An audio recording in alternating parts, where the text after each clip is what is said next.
Bismillahirrahmanirrahim. Assalamualaikum warahmatullahi wabarakatuh.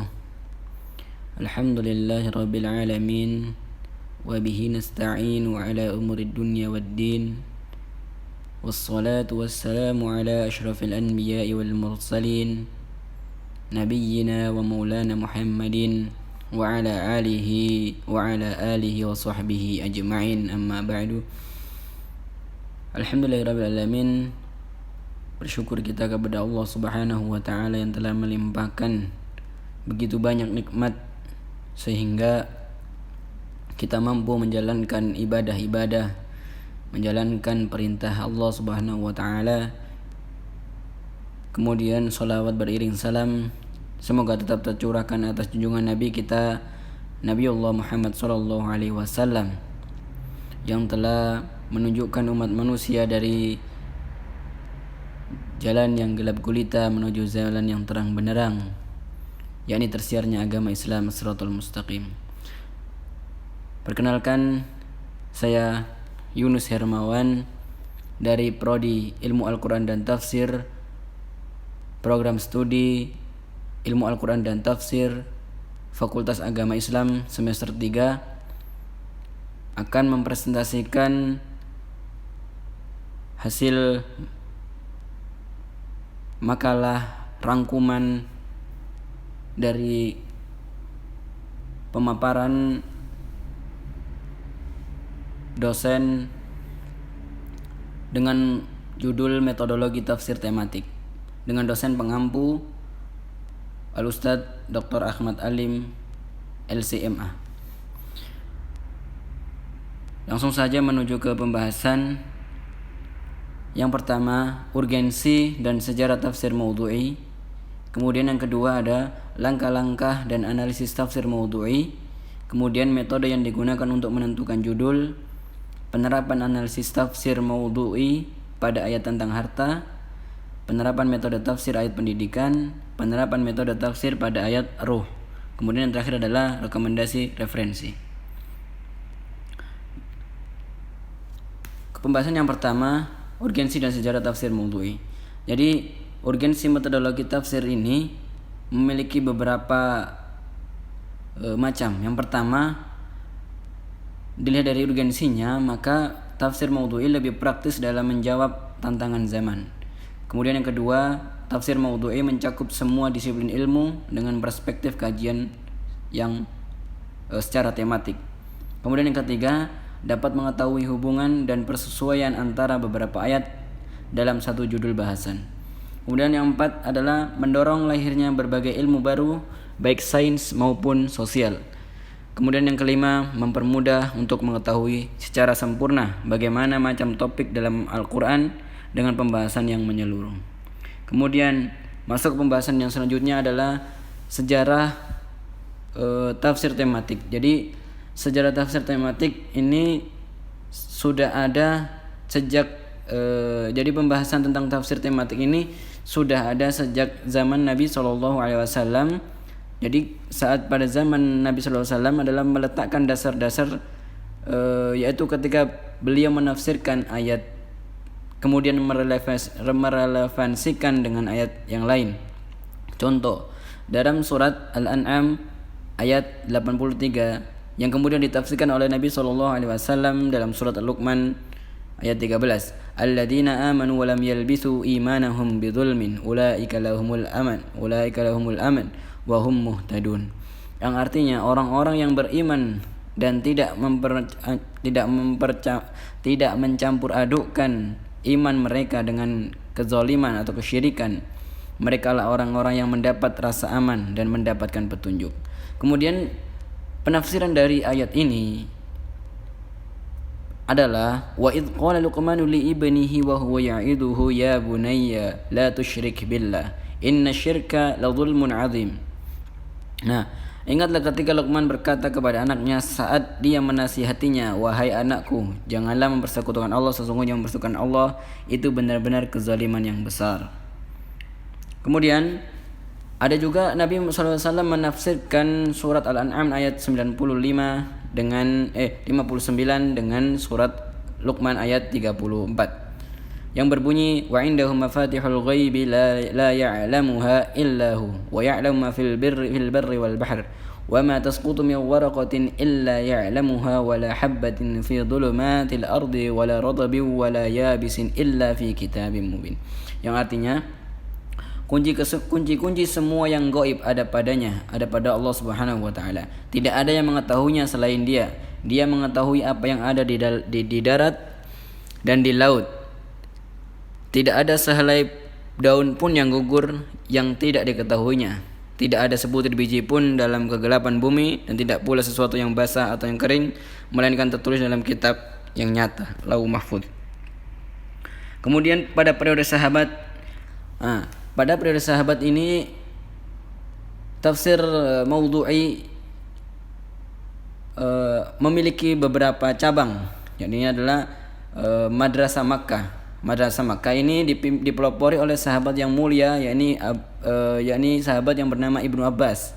Dari Madrasah Ibnu Abbas banyak melahirkan murid-murid seperti Mujahid bin Jubair, Sa'id bin Jubair, Ikrimah maula Ibnu Abbas, Tawus al-Yamani, dan Atha bin Abi Rabbah.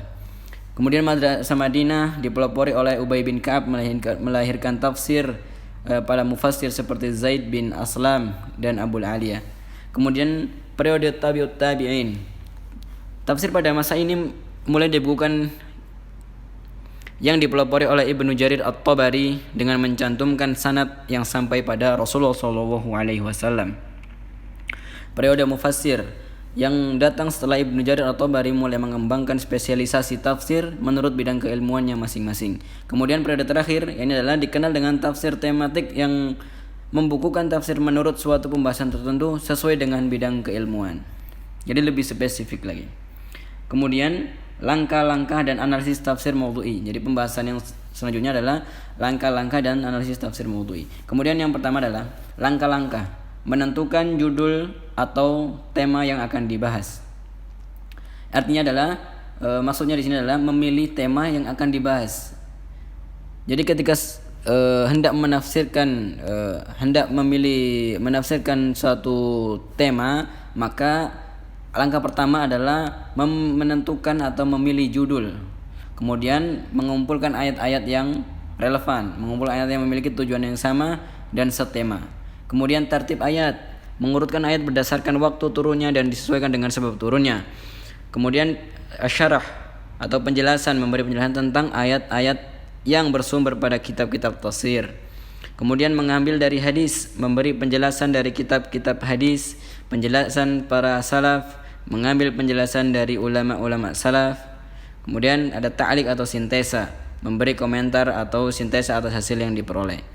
Istinbat ayat atau memberi kesimpulan dan dikaitkan dengan fakta dan juga menyertakan hikmah dari pembahasan tersebut. Kemudian metode yang digunakan untuk menentukan judul dengan pendekatan mustalahat. Jadi kita bisa menentukan judul lewat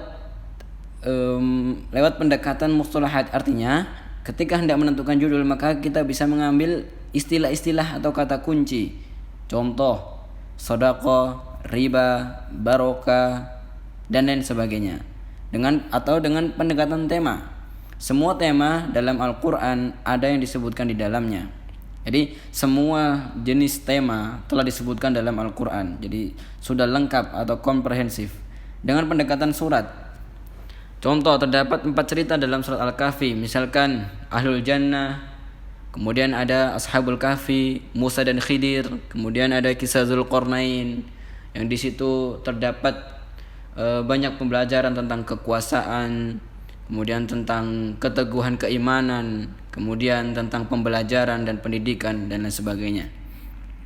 Kemudian pembahasan selanjutnya adalah penerapan analisis tafsir maudhu'i pada ayat tentang harta. Jadi definisi harta itu adalah segala sesuatu yang dimiliki manusia yang dapat dihadirkan saat dibutuhkan, kemudian harta itu memiliki manfaat. Jadi jika disebut harta adalah memiliki manfaat. Disebut harta memiliki manfaat. Yang pertama adalah memiliki manfaat, memenuhi kebutuhan dan maslahat. Yang kedua, sesuatu yang mendatangkan madarat tidak disebut harta, seperti khamar dan hal yang dilarang lainnya. Kemudian kepemilikan manusia jika belum dimiliki maka tidak bisa disebut dengan harta, seperti burung terbang di angkasa, barang tambang yang berada di perut bumi. Kemudian yang bersifat konkret atau material, yang memiliki manusia dalam pandangan manusia, yang dimiliki manusia dalam pandangan manusia, seperti emas, perak, logam, tanah, binatang dan lain-lain. Tafsiran tentang harta, kata mal disebut dalam Al-Quran sebanyak 87 kali dalam 79 ayat dan 38 surat. Contoh dalam Quran surat Saba ayat 37, teman-teman bisa melihat bagaimana definisi harta dalam Quran surat Saba.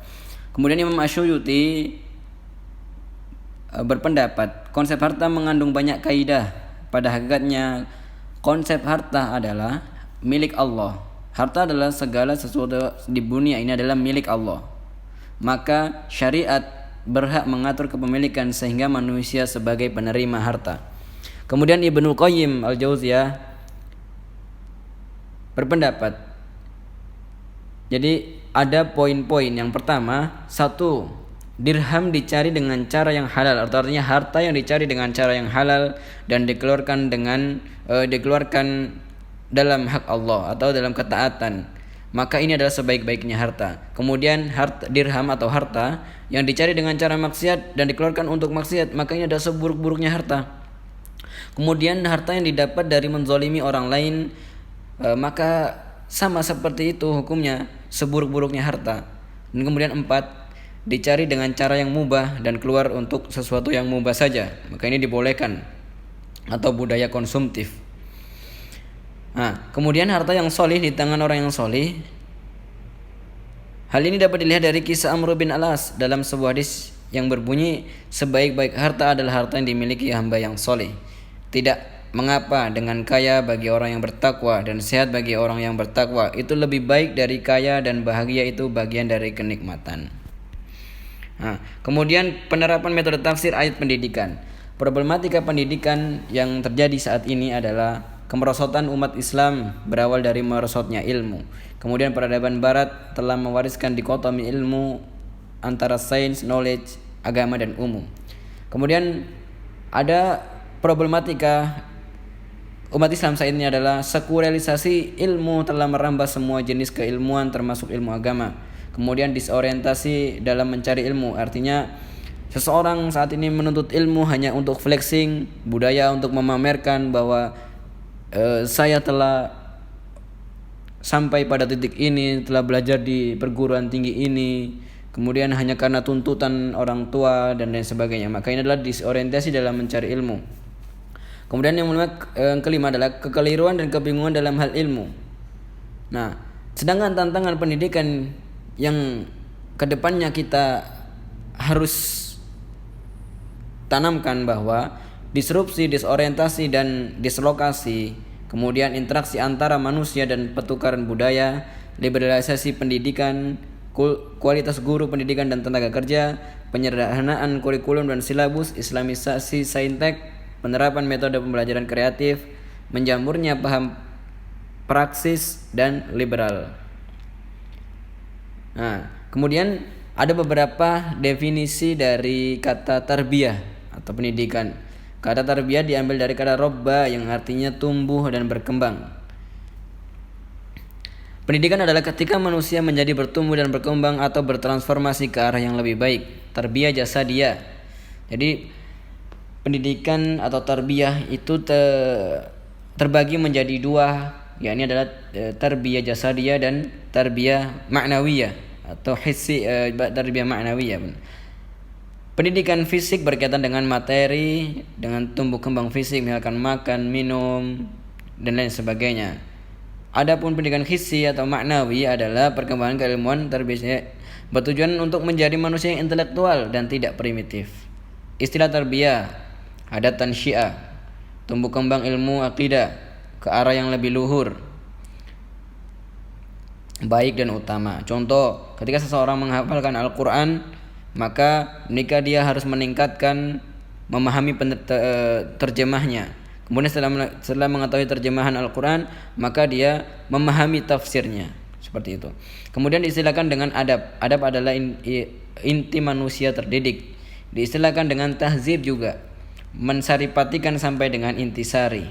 Kemudian bermakna tathhir atau pensucian, mensucikan diri dari segala kotoran dan kerendahan, bersih secara fisik dan batin. Kemudian tazkiyah, mensucikan diri dari sifat yang buruk. Kemudian transfer ilmu atau ta'lim, proses kognitif daya berpikir dan pemberian tugas merupakan bentuk ta'lim. Kemudian diistilahkan dengan siasa. Jadi dalam tarbiyah harus memiliki siasa atau cara. Seorang tenaga pengajar hendaklah memiliki cara untuk mendidik muridnya agar menjadi suasana kelas yang menyenangkan, sehingga pelajaran yang diterangkan, pelajaran yang disampaikan, apa yang disampaikan dapat diterima dengan baik. Kemudian bermakna nasihat, jadi memberi nasihat kepada yang lain dan menunjukkan kepada kebaikan. Kemudian bermakna akhlak, sesungguhnya aku diutus untuk menyempurnakan akhlak yang mulia. Hadis dari sabda Rasulullah SAW, innama bu'istu li'utammima makarimal akhlak. Kemudian penerapan metode tafsir pada ayat ruh. Ruh memiliki banyak makna. Banyak makna disebutkan dalam Al-Quran. Kata ruh dengan banyak perspektif makna. Oleh karenanya penting untuk mempelajari apa saja yang dimaksud dari kata ruh dalam Al-Quran. Makna Al-Quran bisa bermakna makna ruh bisa bermakna Al-Quran, atau bermakna wahyu, atau bisa bermakna malaikat Jibril, atau bisa bermakna jiwa manusia. Nah, kemudian pembahasan yang terakhir adalah rekomendasi referensi. Untuk mencari makna suatu kata, bisa teman-teman membuka di website almaani.com, atau kita bisa membuka kitab Al-Mu'jam Al-Mufahros, kitab kalimat Al-Quran karya Hasanain Al-Makhluf, secara manual dengan membaca dari awal hingga akhir Al-Quran. Untuk mencari kitab tafsir maupun kamus, Maktabah Syamilah, bisa teman-teman mencari di Google dengan mengetikkan www.almustafa.com atau Maktabah Jami Al-Kabir, atau www.aluka.net, atau secara manual. Oke, baik, itulah yang dapat saya sampaikan. Kurang dan lebihnya mohon maaf. Billahi taufiq wal hidayah.